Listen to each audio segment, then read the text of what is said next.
Dear students, আমি BM sir বলছি। দেখো, আজ একটা গুরুত্বপূর্ণ বিষয়ে ক্লাস নিতে চলেছি।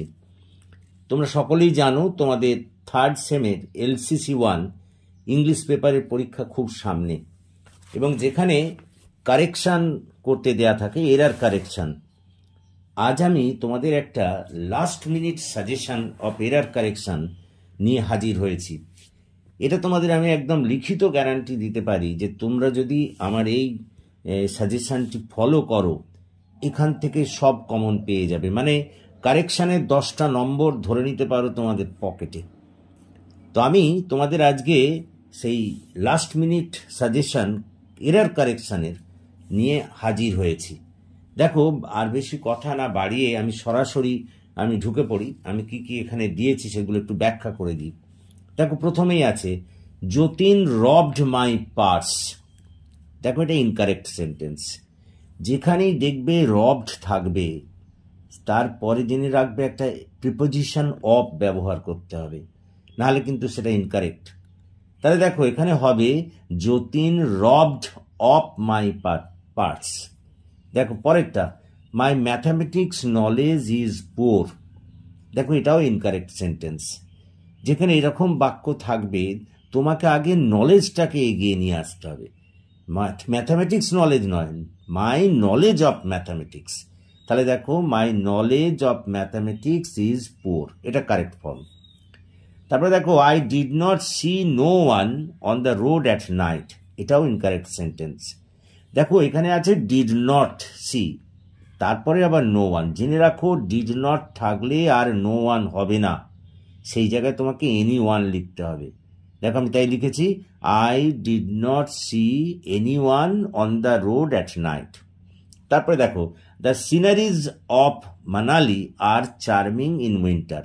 এটাও কিন্তু ইনকারেক্ট সেন্টেন্স। জেনে রাখো, এই যে সিনারিজ, এটা হচ্ছে আনকাউন্টেবল, এটাকে গণনা করা যায় না, এই জন্য এর কোনোদিন প্লুরাল হবে না, সব সময় সিনারি হবে। তাহলে দেখো, এখানে হবে the scenery of Manali is charming in winter, মানে সিনারিজ হবে না, তার জায়গায় সিনারি। তারপরে দেখো, রিনা ইজ সিনিয়র দেন মিনা। জেনে রাখো, সিনিয়র জুনিয়র এরকম যদি থাকে তারপরে টু হবে, কখনো দেন হবে না, তাহলে দেনের জায়গায় টু বসাবে। তাহলে রিনা ইজ সিনিয়র টু মিনা, এটা হলো কারেক্ট ফর্ম। তারপরে দেখো, I took my birth in 1965। এটাও ইনকারেক্ট সেন্টেন্স। যেখানে দেখবে এরকম এই টুক মাই বার্থ আছে, সেটা কিন্তু হবে না, সেই জায়গায় তোমাকে লিখতে হবে আই ওয়াজ বর্ন ইন 1965। টুক মাই বার্থের পরিবর্তে তুমি লিখলে আই ওয়াজ বর্ন ইন 1965। এতক্ষণ এটা কারেক্ট হলো। তারপরে দেখো, Ramen is very weak in mathematic. এটাও ইনকারেক্ট সেন্টেন্স। তোমরা জেনে রাখো, ম্যাথামেটিক বলে এখানে সাবজেক্ট হবে না, ম্যাথামেটিক্স লাস্টে এস। এটা কিন্তু এস বসলেও জেনে রাখবে এটা প্লুরাল নয়, এটাই সিঙ্গুলার। সে সিঙ্গুলার বলো প্লুরাল বলো, সব সময় ম্যাথামেটিক্স হবে। তাহলে কি হবে, Ramen is very weak in mathematics. তারপরে দেখো, Rambabu had no rupees in his possession. দেখো, এখানে রুপিজ হবে না, এর পরিবর্তে তোমাকে মানি ব্যবহার করতে হবে। Rambabu had no money in his possession. Clear? দেখো, এখানে তাহলে রুপিজ কেন হলো না? দেখো, রুপিজ মানে শুধুমাত্র তোমার ওই রুপিয়া বা ওই একে বোঝায়, মানি মানে সব অর্থটাকে বোঝায়, যে রামবাবুর কোনো টাকা পয়সা নেই, তখন সেই জন্য তোমাকে রুপিজের পরিবর্তে মানি ব্যবহার করতে হবে। পরেরটা দেখো, they have fooding and lodging in my house. এটাও ইনকারেক্ট সেন্টেন্স। দেখো, এক্ষেত্রে কিন্তু ফুডিং হবে না, ফুড হবে। তাহলে they have food and lodging in my house. পরেরটা, Tuhina gave me her words. Tuhina আমাকে তার কথা দিয়েছিল। জানো, যখন এই ওয়ার্ডটা প্রমিস অর্থে ব্যবহার হবে, প্রতিশ্রুতি অর্থে, সেখানে কিন্তু ওয়ার্ডস হবে না, সেই জায়গায় তোমাকে ওয়ার্ড লিখতে হবে। তাহলে Tuhina gave me her word. তারপরে দেখো, it is a nice poetry. এটা একটা সুন্দর কবিতা, জানো, জেনে রাখো। যখন তুমি একটা কবিতা পড়ছো সেটা কিন্তু পোয়েট্রি হবে না, সেটা পোয়েম হবে। যখন একগুচ্ছ কবিতা হবে, অনেকগুলো কবিতা একসঙ্গে, তাকে তুমি পোয়েট্রি বলতে পারো। কিন্তু এখানে তো তুমি একটা সিঙ্গেল কবিতা পড়ছো, সেই জন্য পোয়েট্রি হবে না, এখানে পোয়েম হবে। তারপরে দেখো, vegetable is good for health, এটাও ইনকারেক্ট সেন্টেন্স। কেন দেখো, কারণ ভেজিটেবল সবসময় ভেজিটেবলস হয়, ভেজিটেবলস, সে সিঙ্গুলার প্লুরাল তার সব এক, সুতরাং vegetables is good for health. পরেরটা দেখো, মধু লিভ ইন ক্যালকাটা, এটাও ইনকারেক্ট সেন্টেন্স। দেখো, এটা প্রেজেন্ট ইনডিফিনিট টেন্স বা সিম্পল প্রেজেন্ট টেন্স। আমরা জানি সিম্পল প্রেজেন্ট টেন্সে subject third person singular number হলে ক্রিয়ার সঙ্গে এস বাই এস যোগ হয়, তাহলে এখানে হবে মধু লিভস ইন কলকাতা, এটা কারেক্ট। পরেরটা, what is the time in your watch, এটাও incorrect sentence.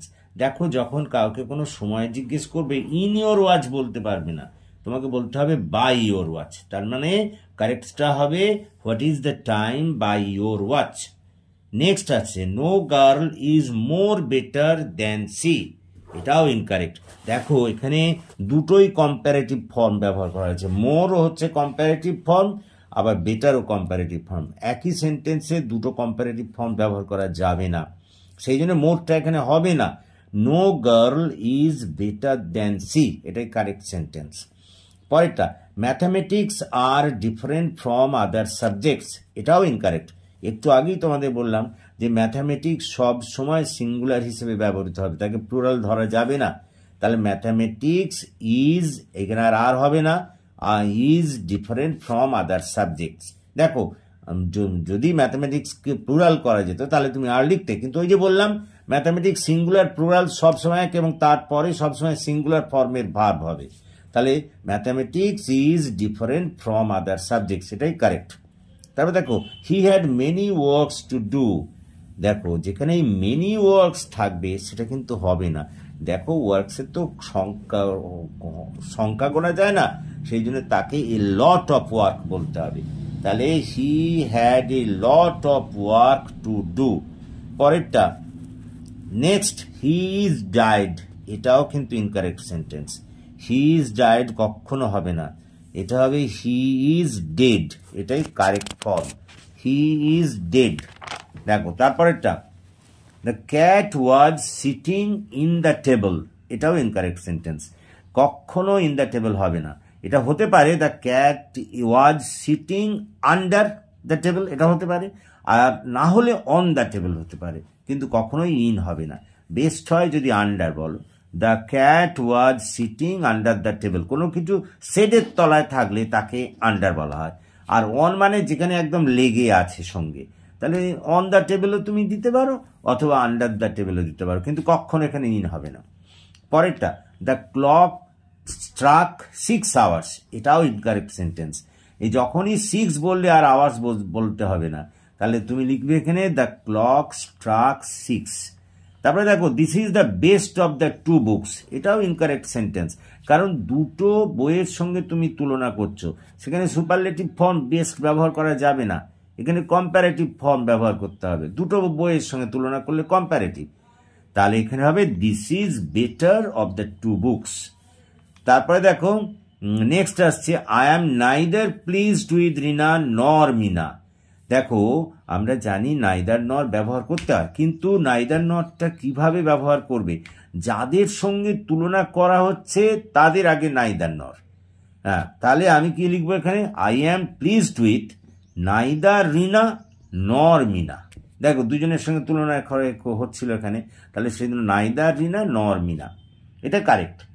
The girl tales লাই, এটাও ইনকারেক্ট সেন্টেন্স। শুনে রাখো, যখনই লাই মিথ্যে কথা বলা হবে, সেটা তার আগে কিন্তু এ বসবে, তাহলে দ্য গার্ল টেলস এ লাই।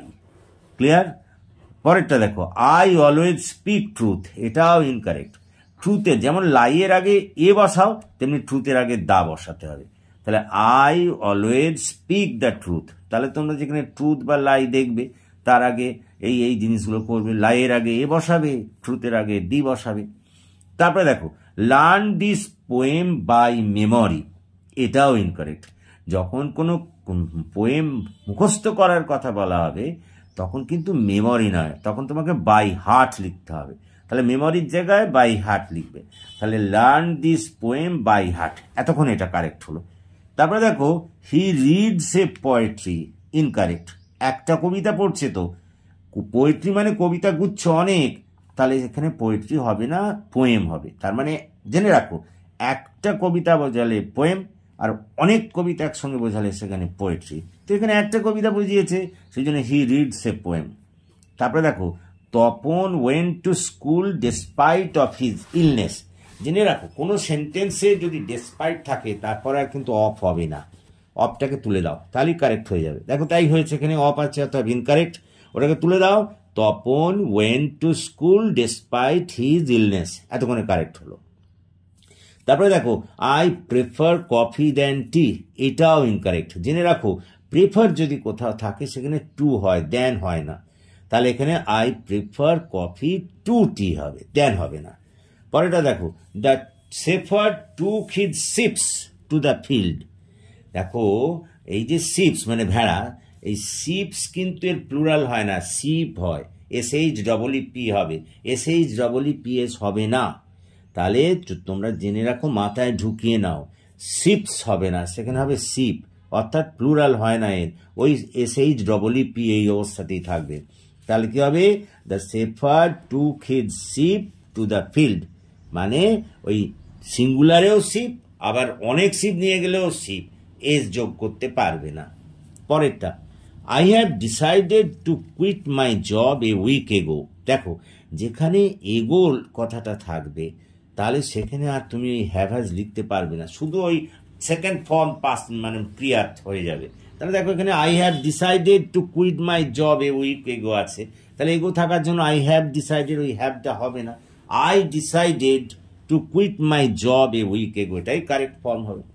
তারপরে দেখো do you know where is the restaurant. একই বাক্যে দেখো দুটো প্রশ্ন আছে, ডু ইউ নো এটা একটা প্রশ্নবোধক বাক্য, আবার হোয়ার ইজ দ্য রেস্টুরেন্ট এটা একটা প্রশ্নবোধক। এক্ষেত্রে নিয়ম হলো শেষের বাক্যটাকে অ্যাসার্টিভ সেন্টেন্স করে দিতে হবে, দুটো প্রশ্নবোধক বাক্য একসঙ্গে হবে না।